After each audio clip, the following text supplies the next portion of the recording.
Bonjour, lors de notre prochain cours, vous effectuerez une autre course d'orientation. Cette vidéo vous présentera les consignes et le déroulement de cette nouvelle séance. En fait, cette séance sera quasiment identique à celle de la semaine dernière. Seules les cartes qui vous serviront de support seront modifiées. Mais vous devrez veiller à être plus rapide lors des 2 premiers exercices pour augmenter la durée de la course d'orientation par rapport à la semaine précédente. Alors, revisitons ensemble les différentes étapes. Avant de partir pour le premier exercice, nous indiquerons notre numéro d'équipe, nos prénoms et le numéro inscrit sur notre balise.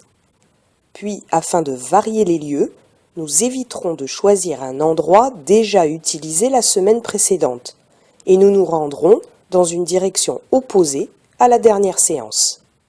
Dans tous les cas, nous ne devrons pas franchir les limites du City Stade à l'ouest, de la route au nord et de la fourche devant les jardins potagers au sud.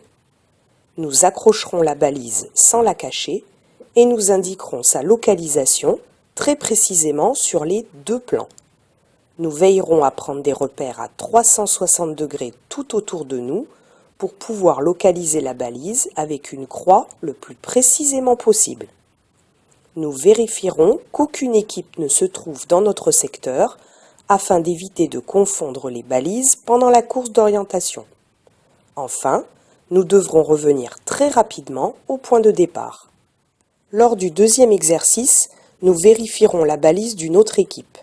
Avant de partir, nous indiquerons notre numéro d'équipe et nos prénoms. Nous nous y rendrons en courant pour ne pas perdre de temps et vérifierons l'emplacement exact. Nous entourerons oui si nous avons trouvé la balise à l'endroit indiqué et nous poinçonnerons la balise sur la fiche. Si par contre nous nous rendons compte qu'il y a une erreur de positionnement sur la carte, nous entourerons non et indiquerons par de nouvelles croix l'emplacement que nous jugerons correct. Enfin, nous reviendrons très rapidement au point de départ. Ces 2 premiers exercices ne sont pas chronométrés, mais des points seront retirés aux équipes qui n'auront pas effectué ces exercices dans un temps plus bref qu'au cours précédent.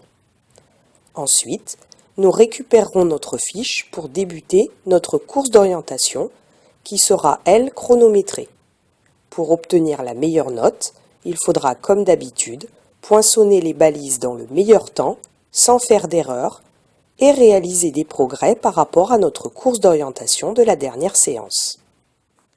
Lors de cette course, nous irons poinçonner les balises dans l'ordre de la fiche, de haut en bas, et nous reviendrons au point de départ à chaque fois pour faire vérifier notre poinçon. À chaque retour, nous devrons prendre notre temps pour localiser et mémoriser la balise suivante, car le plan général restera au point de départ. Nous resterons toujours en équipe et adapterons notre rythme de course pour que l'ensemble de l'équipe puisse suivre.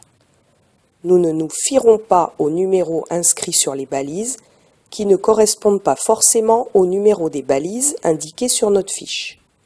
Nous serons discrets pour ne pas montrer aux autres équipes où se trouvent les balises. Nous éviterons de nous bousculer et ralentirons aux endroits étroits ou glissants.